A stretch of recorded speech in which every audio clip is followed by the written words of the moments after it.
we can relate. We're men that have lived and experienced some shit and stuff, and then we speak the same language. That I mean, like exact same language. It's almost like coming from kind of a same base background. You know, like it's funny how it's almost 10-year difference. But during that time, so from 59, 68, 69, 70 or so, it's like, so the civil rights movement and all that stuff had happened during the time I was born. And then we always say, yeah, to change the law, but it didn't change people's mind. That shit was still around. And in Alabama, get the fuck out of here. Like, they were proud of that shit. They took the signs down that said colored and white. But the sign, I remember going to search, they were laid off to the side, rusted out. They pulled it away from the wall, but they like, just to remind you. You know, so I'm just saying that the fact that you can't pretend. You can't. So if a dude came to me and he's kind of talking, yeah, you know, I've been through it. There's a feel, there's a tone, there's a whole lot of stuff. Like if there's incongruency, it's like, man, you full of shit. You lying. And we can tell. If you live that, you can't. You can feel it. Oh, you wish you didn't.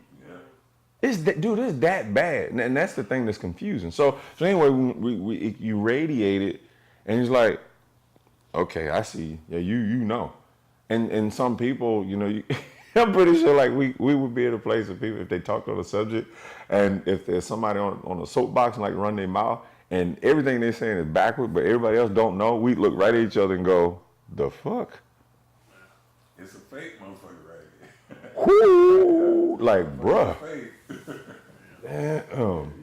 And so we just clicked right off the bat. And I told him before he left, I said, man, I know it may sound weird. I said, but I swear to God, you're the big brother I never had and always wanted. And he talked, like I said, it's Bill Goldberg's podcast. But when Ruben, I don't know who drawed him into the conversation with me or Bill. Oh, it's Bill. Bill did. Yeah, but as soon as he started talking, I said, damn, he sound like me. I said, he sounds just like me. And then Bill told me, about his military background. I said, okay, that's part of it. Yep, that's part of it right there. Yeah.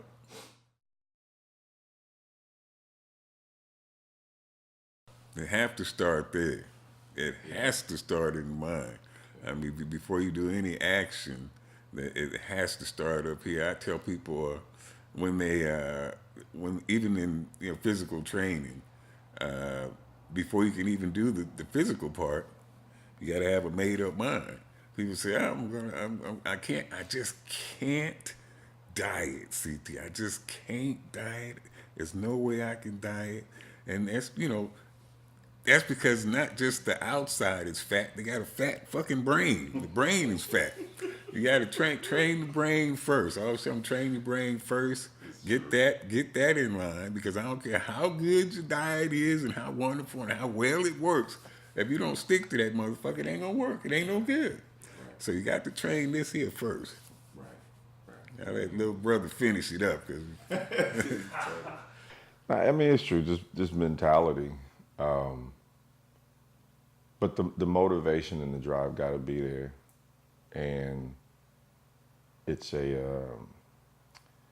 and it makes no difference whatever the hell it is. You pick your destination. Where you trying to go? And we talked about this a couple podcasts back. Okay, where you trying to go? Okay, you got it now. How bad you want it? Like, really got to sit and think on it, and this and this and this and this and this. And his phrase of no excuses. No, choose to get it. Or my mom would say, should have get off the pot. Like, don't be halfway in. You either gonna do it or you ain't gonna do it. Then you do it, put both feet into it, and just stay there and just grind the shit out. But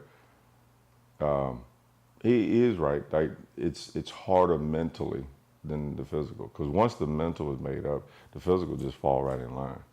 So it's that is the hard part. Get that mind right.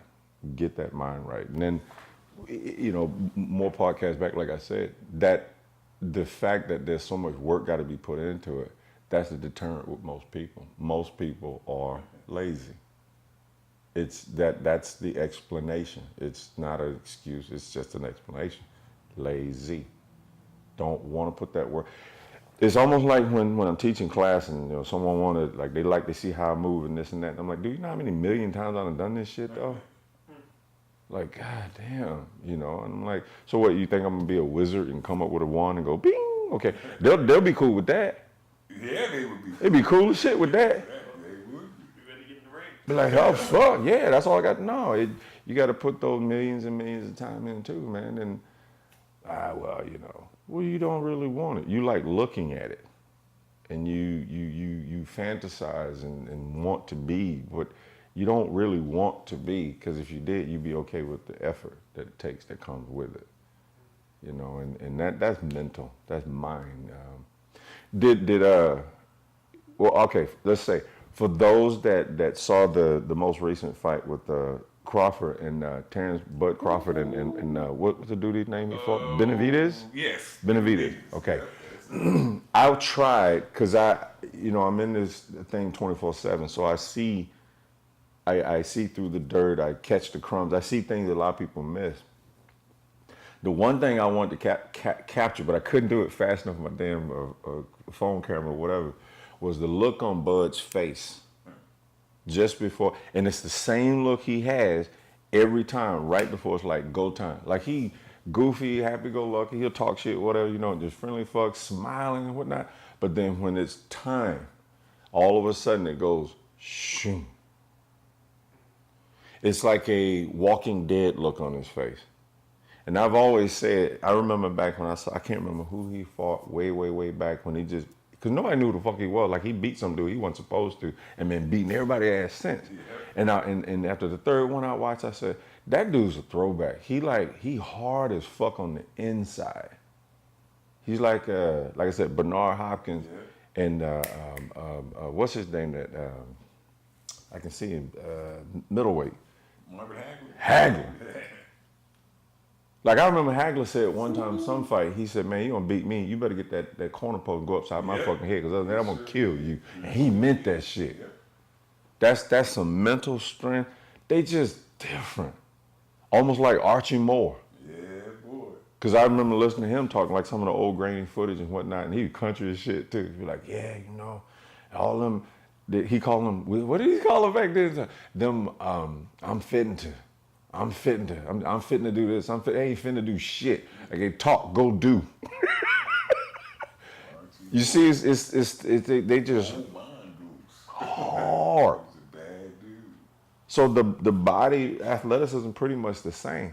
It's how they are here and here. It's just like it's hard to stop motherfuckers like that. So now you can't stop them. You gotta kill them. It's like what I was saying with me, Manu, and Danny. At our age now, we still like hungry for shit. Stop us, kill us. Other than that, make sure you don't miss when you shoot. I heard somebody say you can teach technique, but you can't teach tough. No, not possible. Not possible. Just, I would say, if nothing else, I hope that, and it makes no difference what venue you're in and what you do. I don't care what sport, what this and that. Young dudes, good God, two things. One, start working on being a man's man, or try to be a man's man, because that seemed like that done got lost. And then work on being a gentleman. They kind of go hand in hand.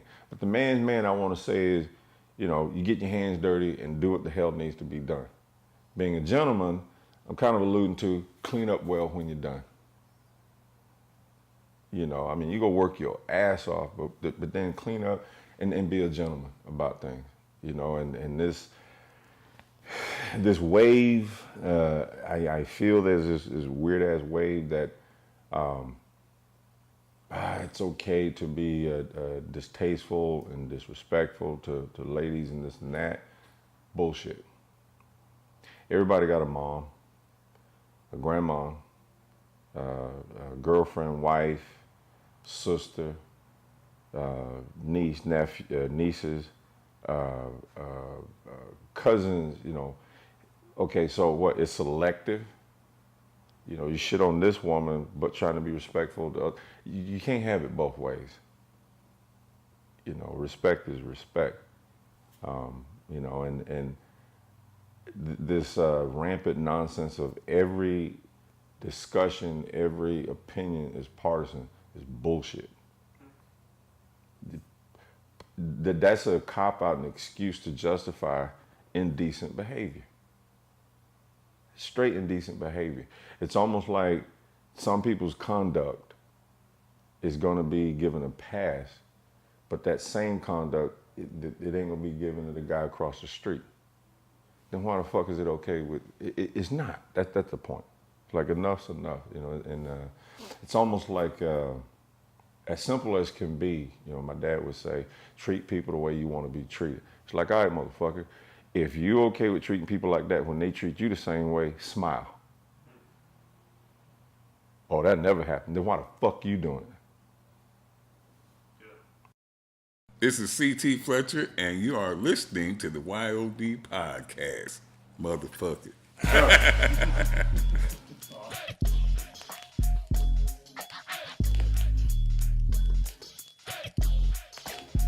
It's a cap Y.O.D, Y.O.D, Y.O.D. I'm the young old dude with the new ology. Leader of the new school, old mentality. Got the loose Twitter fingers. You following me? Yeah. Over your head, got too much knowledge. Graduated in games, season no salting. Outlast today, don't need no nostalgic. I'm over 38, performing like a freshman in college. I'm the youngest old dude you know. Motive with life change, effortless with the flow. Atta boy, oh, you ain't know? This man against time, and this time just had to go. Let me vest 20 pounds of haters and run some more. Steadily getting lapped, I stride around goals. Lost it, I found it and winning. How I catch a bunch of L's, I quarterback the beginning. Yellow Y.O.D. Yeah, I'm a young old dude. Learn the rules like a pro, taking students to school. Y.O.D. Up in the gym, dropping mad jewels. Still hungry, stay seasoned, play mad fool. Y.O.D. Stay on my grind, it's that mastermind. Like wine, I get better with time. Y.O.D. Oh, you ain't heard about me. Got everybody in the city saying Y.O.D.